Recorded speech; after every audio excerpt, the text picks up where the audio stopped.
Welcome to the Life Makeovers podcast. My name is Cindy D. Whitmer, and I am the Midlife Makeover Coach, helping you turn your midlife into your best life, one step at a time.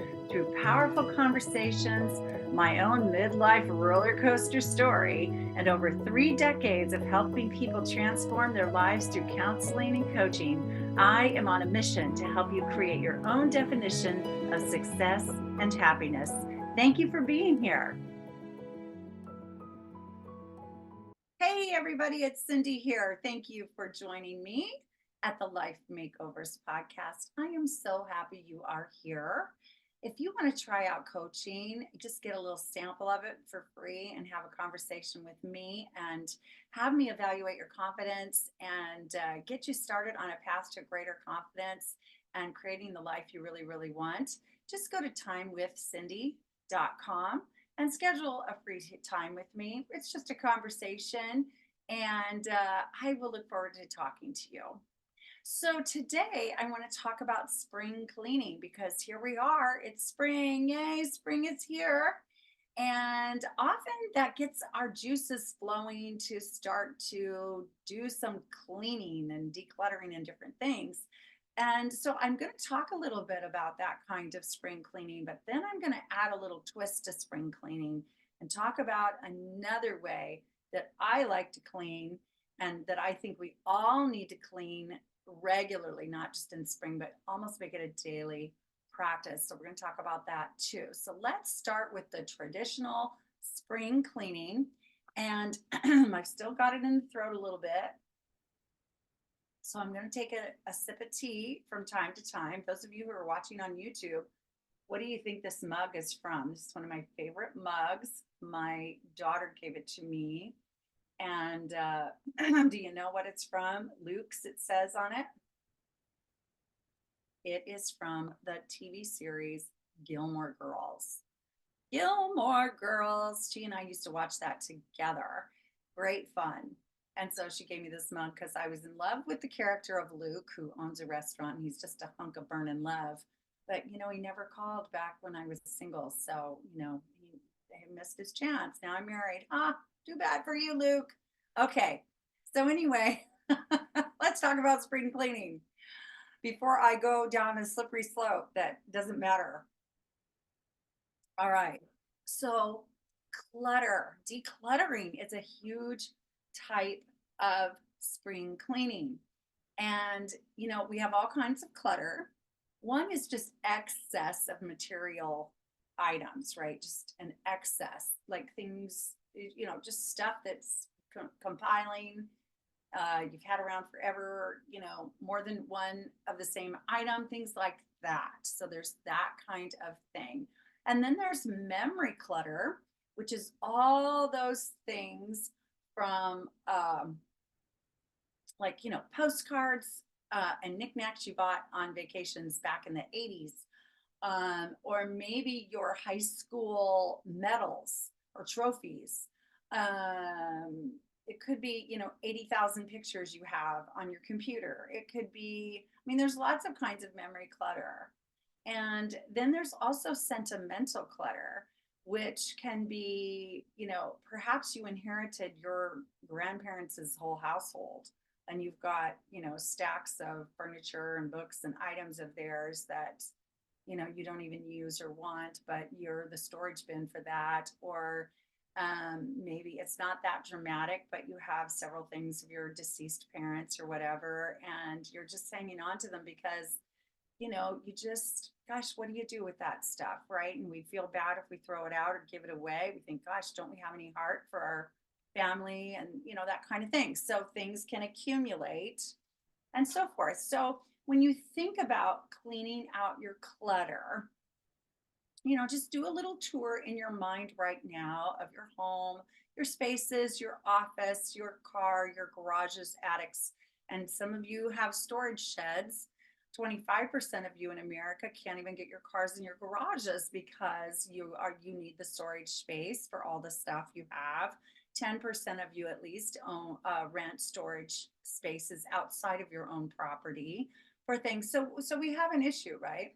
So if you're wanting to clear out clutter, so go through all of these spaces and places that you own or reside in or work in or whatever, and ask yourself, with every item, do I want it, need it, use it, or love it?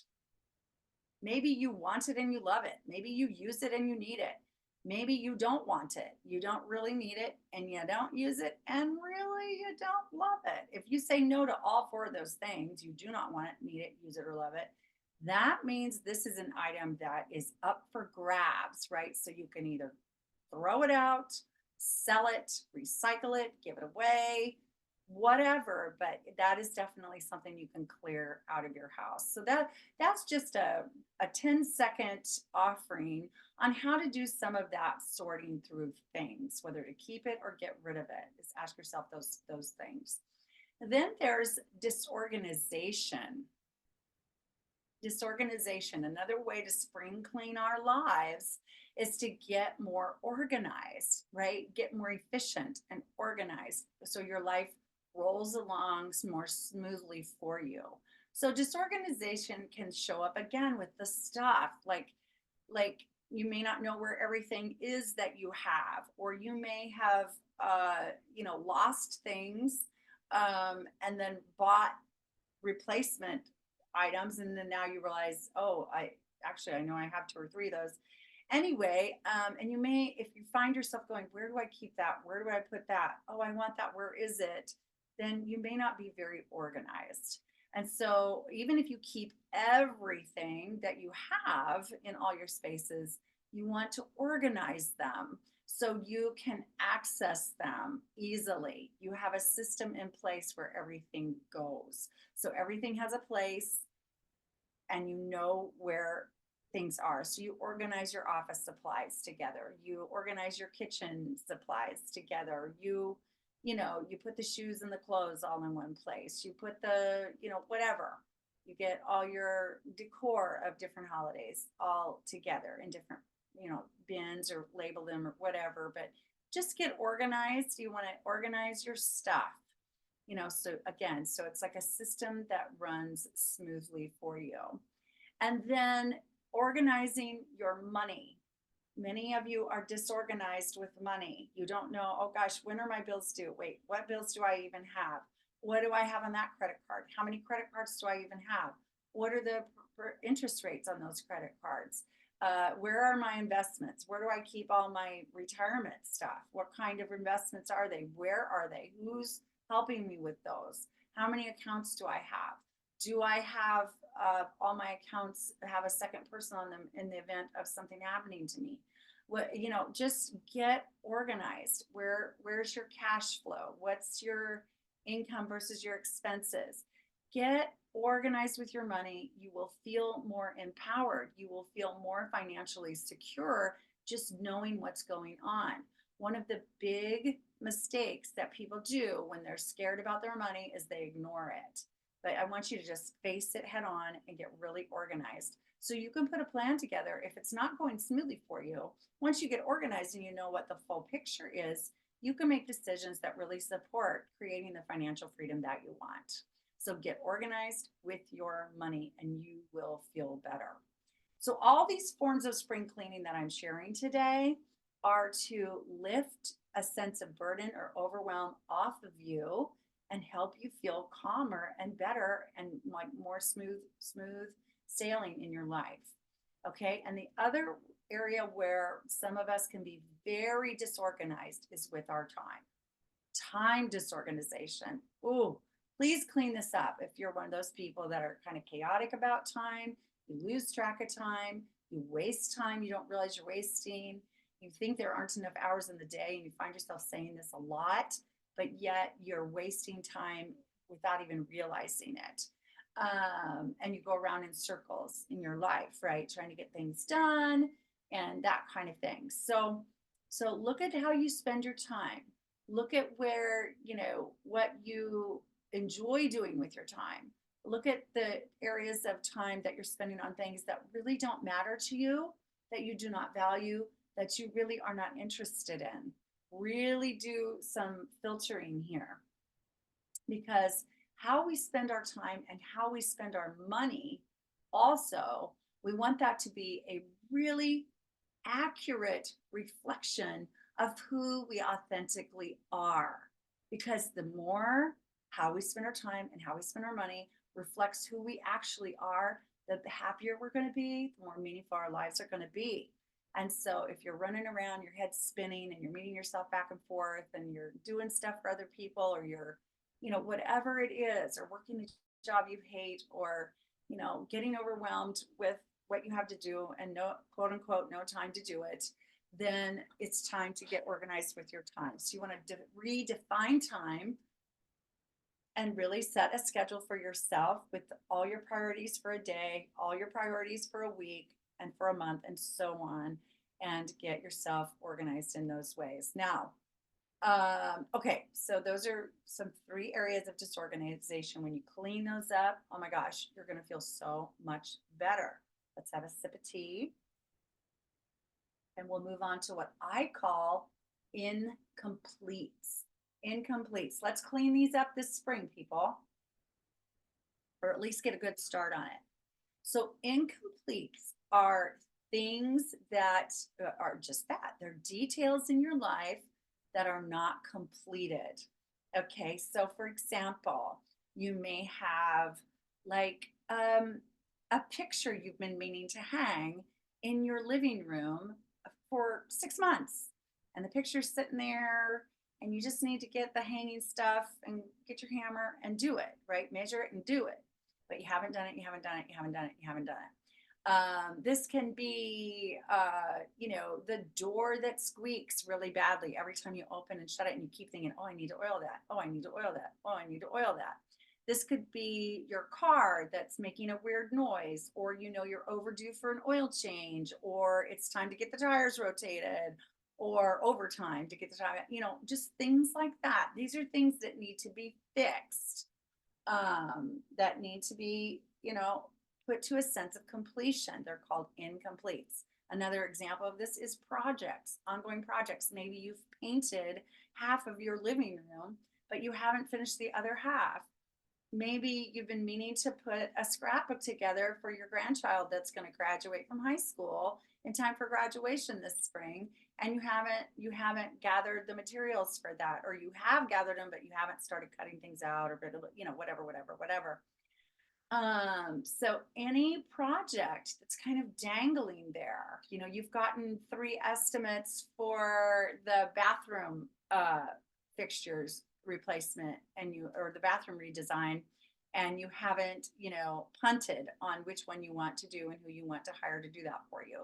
So you want to get those projects completed. So put those in greater motion, get your steps identified to complete them, and go about the business of completing them. And then there's just other incomplete details in our lives, right? Things we intend to do, we're going to get around to it. Oh, I've been meaning to do that. I've been meaning to call that person back. I've been meaning to, get a new set of tennis shoes because I can't run in these anymore. I've been meaning to cancel that subscription. I've been meaning to, I've been meaning to blank. These are details in your life that are also incompletes. So, about all of these things I've talked about so far, clutter, disorganization, and incompletes, here are some guiding principles in terms of, you may have 50 of these and think, oh, I can't do this. This is overwhelming. So, what you do is you make your list of all those, right? Things you want to change, things you want to do, and then you prioritize them first. Prioritize, and I suggest you prioritize in one of two ways. One, either address the issue or the item that is really bugging you and would make a big difference in your life. So something that would really impact, or even something that may have an urgency around it. Like maybe the car is breaking down, you're not sure. Every time you get on the road, you cross all your fingers and toes that you're going to make it to your next destination. That's a priority, right? Because there's fear involved and your safety is involved. So prioritize by either that, what's most important, significant, would change your life the most, or the other way to prioritize is to take the simplest, easiest thing, the quickest thing, so you can get something done quickly, feel a sense of completion, and kind of energize yourself and empower yourself to keep going. So I would prioritize in one of two ways to choose your first thing. So, and so with that in mind, decide where to begin. And then every time you do something, every time, every step, every time, like with decluttering, even if you just clean out your desk drawer, that is a completion. Please reward yourself in some way. Really give yourself a high five, pat on the back, or go, buy your favorite coffee at your local coffee shop, or whatever.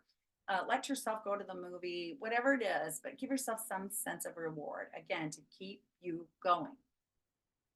And remember, with all things, all these kinds of projects, fixes, incompletes, the decluttering, all of it, there are 4 Ds to think about. 4 Ds.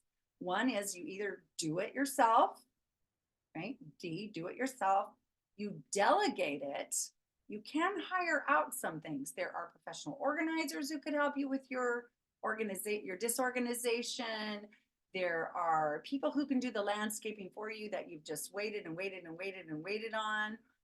Maybe some family members you live with can help clean out the attic. You can assign some things to them or ask, engage them in the process, whatever. So you don't have to do everything yourself. So delegate where you can.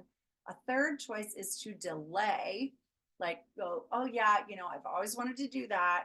It's still on my mind, but I have 14 other things that are more important or that I can do quickly, and I'll delay that one a little longer. Or the fourth one is dump it. Just stop. Just don't do it. Maybe, after 5 years of contemplation, you're actually not going to build the little shed out on your property. Okay. Maybe it's just you've changed your mind, and that's fine. You can just dump it. Some things maybe are no longer important to you. So do it yourself, delegate it, delay it, or dump it. Okay. Now we're going to go on to some other kinds of spring cleaning. These you probably haven't thought of. Okay. I think I need a drink of tea on this one. Okay. Tolerations. Tolerations. Now, tolerations are anything we tolerate. So we could go back to all of these examples I've already talked about and say, well, those are all tolerations, and they are. But right now, I want you to shift into the area of relationships in your life, all kinds of relationships with your colleagues, with your friends, with your family, with your spouse or partner, with your children, with your parents, with whoever is important in your life, any communities or organizations you belong to. And look at those relationships carefully and ask yourself, what am I tolerating that I do not find acceptable? Right? Maybe someone, is over drinking in your life and it's causing you stress.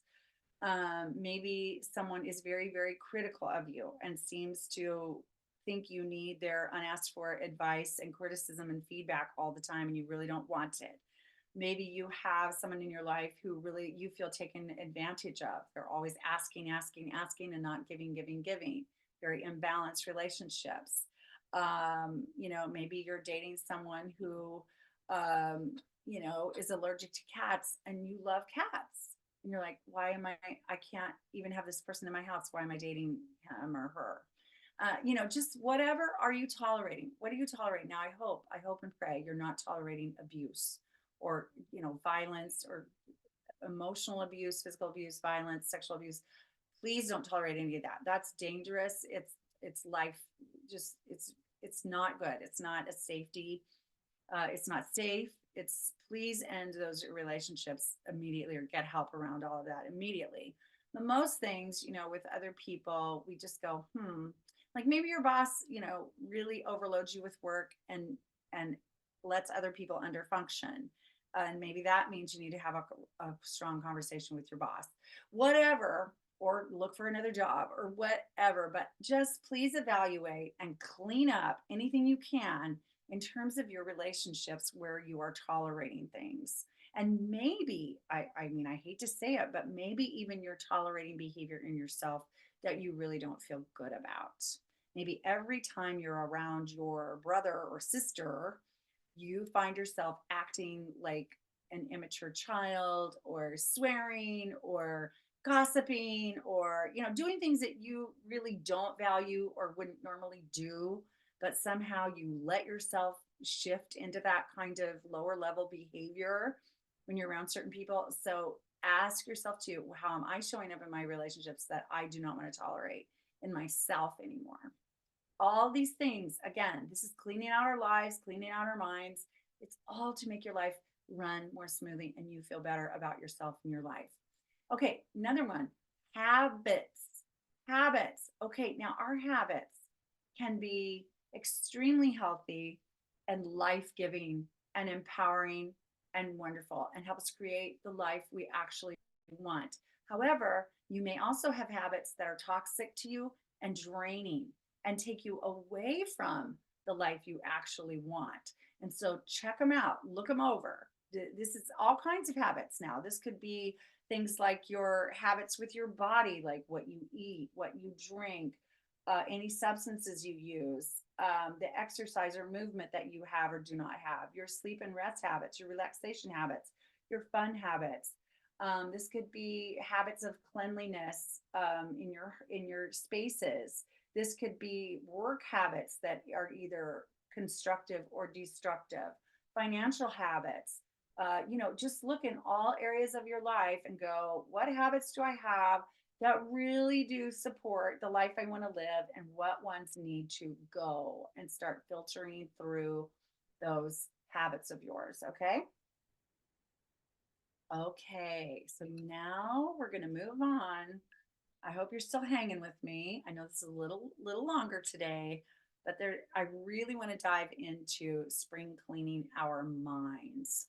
Okay? Because honestly, when you can master your mindset, which is one of the steps, step 4 in my midlife makeover method, which turns your midlife crisis into the best years of your life, mastering your mindset is one of the best gifts you can give yourself in any age or stage, any situation. So we're going to talk about spring cleaning our minds in a few different areas. And I'll try to move through these pretty quickly, but please put some thought into them, because honestly, your thoughts, what you believe, and how what you do with your thoughts, your thought patterns and your thinking is game changing. I mean, I know y'all are going to feel better when your closet's organized again and you get rid of all the clothes that you don't like or you don't wear anymore. That when you can get your mindset in a positive space, you're going to feel so great. You are going to feel so fantastic and your life will run better, I promise. Okay, so the first area we want to spring clean in our minds is our belief systems. Now, check them out here. Now, what I mean by our belief systems is beliefs probably you learned growing up. This could be political beliefs. This could be religious beliefs. This could be beliefs about the world in general, like a general worldview. This could be beliefs around money. This could be beliefs around, the importance of hard work and getting your hands dirty to have a great life. Or this could be beliefs around, if you're family, you must stay involved in each other's lives, and this is what a good daughter does, or this is what a good wife does, or this is what a good, parent does, or whatever. All these beliefs are like beliefs about bigger belief systems, about big general categories. And again, you probably learned them by observing the main adult players in your life growing up, and or they were ingrained in you through how you were raised, or the choices that your parents made for you, things like that. And that, if they are still all aligned with you and fit for you and help your life be enhanced, fantastic. Keep those beliefs. Absolutely live by them if that's how they feel. But if for any reason some of the belief system you were raised with now feel harmful to you, or feel non-aligned with who you actually are now, or who you've become in your adult years, or if you feel like they're holding you back in any way, like a lot of things we heard as girls were, girls don't do that. Okay, well, do they or don't they? I mean, if you're a girl, if you're a woman and you want to do something, but you were raised with the thought that, girls don't run businesses, girls don't farm, girls aren't astronauts, girls don't, whatever. If they're holding you back, then I want you to rethink them. I want you to clean those out. Okay, number 2 is limiting beliefs. Okay, limiting beliefs. So this is kind of like the other one, but a little more specific. So you may have like a belief system you grew up with could be like a certain, political leanings or whatever, religious leanings. A limiting belief is more like things that you heard or were told that that limit you. So that like no one in our family goes to college, or all our family all stays in the Midwest, or we do not travel internationally, or again, girls don't do that, women, that's not, there's no place for women there, things like that. So anything that limits you, and again, these are ones that you probably witnessed a lot in your life as you were growing up and heard, and they got kind of ingrained in your mind. So if you believe any of those things that are holding you back, you might want to clean them out. Number three, negative self-talk. Okay, negative self-talk. I know you're all doing it. I know it. I know it. I know it. I know it. So this is when the voice in your head says you're not good enough, you're too fat, you're too old, it's too late, I can't do that, no one will ever believe me about that, whatever it all is, all the things you find wrong with yourself and you tell yourself, or you hear it in your mind, in the voice in your head. That's your negative to self-talk, and it's got to go. You've got to clean this out. You want this to become positive self-talk, empowering, encouraging. So you need to flip the switch on that voice in your head. So if you have believed or told yourself, I'm not enough, I'm not enough, I'm not good enough, I want you to just flip the switch and say, I am good enough. I'm more than enough. I am aging wonderfully well. I can do anything I set my mind to. Start telling yourself these things, even if you don't believe them. This is how you start to clean them up. First, you realize, what have I been saying? And then you go, is that really true? And then turn it around to something more positive and start to say it until you get it ingrained in your mind again as truth. Okay?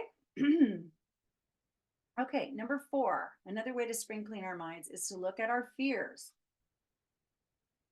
Okay, fears. What are you afraid of? What do you worry about? What are you anxious about? These are all fear based kinds of experience, and they're usually belief based, right? So, if I walk down the street at night, I will get raped. That I might get raped, I might get mugged, I might get robbed. If I don't lock my doors at night, maybe there'll be an intruder. If I get on an airplane, it very well could crash. Whatever all your greatest fears are, things you worry about and concern yourself with. And remember that when you let fear enter into your mind, you are fearing something that hasn't happened yet to you, and therefore it is fantasy. It's not reality. It's not happening to you right now. We're not talking about when you're right in the moment and the house is burning down and you've got to get out of the house. That's real. That's real fear, and that requires your action to save yourself, right? But I'm talking about when you just contemplate what could go wrong. Oh, if I start my own business, I'll go broke. I'll never be able to, it won't work. Nobody will want to buy from me, or, whatever. Just what your fears are, what's causing you worry and anxiety. And I want to tell them the truth, but they'll never understand. They won't believe me, and then they'll abandon me. And blah, blah, blah, blah, blah, blah, blah, blah. You're just setting yourself up for stress for no reason, because nothing's happened yet. Even, you don't want to be afraid to ask the person out on a date that you want to go out on a date with, because if they say no, then okay, you're not out anything. You didn't have a date with them before, right? So you don't need to fear it. So what? If they don't want to go out with you, they're not your person. And who knows? They might say yes, and you may have a wonderful time. So, it's like we don't want to let fear stop us, because again, we're imagining what could go wrong. That's what we're doing when we're swimming in a pool of fear. And they're belief based. There's some real foundational ideas behind your fears generally. And so please look those over and shift out of fear into more reality-based thinking and understand that we are biologically wired in such a way that when we're in actual danger, like the example with the house burning down, there are lots of examples, but when we're in actual danger, we are biologically wired to respond to it. Our bodies and brains will go, oh, oh, danger, and respond. So you don't have to pre plan fear and how you're going to handle it. You don't have to do that. You can just trust that your biological instinct will show up for you. Okay, number 5, regrets and guilt. Regrets and guilt. Okay, I know, by the time you're in the middle of your lives, you've lived some life, right? You lived quite a lot of life. You've probably had many, many experiences, and some of them, as you look back and reflect, you may think, "Oh, I wish I would have never said that," or "I can't believe I ever took that job," or "Oh, I really feel bad that I did that way back when. It may have been last week, last month, 10 years ago, 20 years ago, 30 years ago. I know what y'all are doing to yourselves. You're carrying around these heavy bricks on your shoulders." So when you think about those things that you feel regret or guilt about, here's what I want you to do. This is how you spring clean your regret and guilt. Number 1, you look back on that situation. Look back on the circumstances with as best you can with your self-compassion glasses on, okay? Your kindness glasses on, as if you're looking back with a good friend that you love so much, okay? And try to understand yourself. Try to understand what was going on with you when you were 23 years old and didn't know any better, or, whatever it is, whenever it was. Again, if it was last week, whatever it was, look back and go, well, at the time, here's what I knew about life. Here's what I did not know about life that I know now that makes so much more sense. Or here's what I was really trying to do. Or this is what my intention was, and da da da. And just look at it and go, wow, I can understand how I went down that path. I can understand myself, and I can be compassionate for her, that that's the path she chose, that's the decision she made. That's the action she took. That's what she said, whatever, based on what I know about what was going on at the time, and who I was and what I knew at the time. So please give yourself that.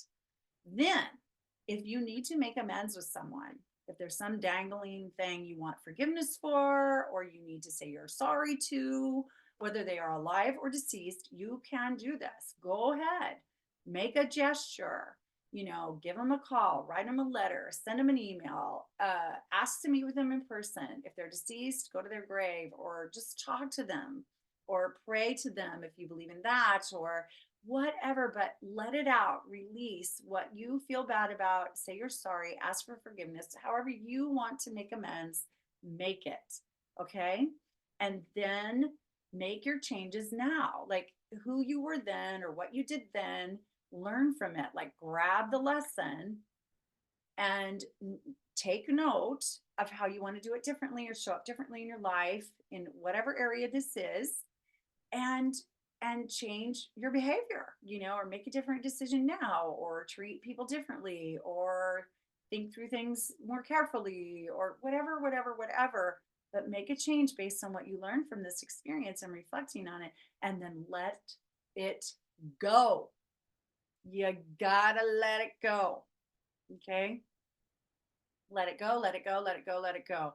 Because I'm telling you, we're hanging on to regrets and guilt, just like all of these things I've been talking to you about today, hanging on to all of this stuff, hanging on to a life where your habits are toxic, hanging on to beliefs that no longer serve you or fit you, keep talking to yourself negatively, hanging on to fear, hanging on to things you're tolerating in relationships. All of these things are destructive, debilitating, exhausting, draining, and they are chipping away at the quality of your life experience now. And a lot of you are in the middle of your lives now, and you're looking forward into the last third of your life, or the last half of your life, however you choose to look at it. And it's like, how do you want to experience it? Like, if you're not going to clean up your mind now and clean up your life now, when do you think you're going to do it? When you're 85 years old? Probably not. You're still young enough, vital enough with it.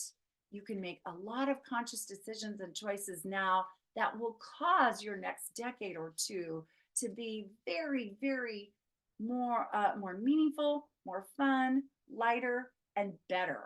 So please get about the business of spring cleaning your mind and your life now.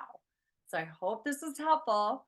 And again, go to timewithcindy.com if you would like to have a conversation with me about anything going on in your life and see if I can give you some loving, compassionate assistance, support.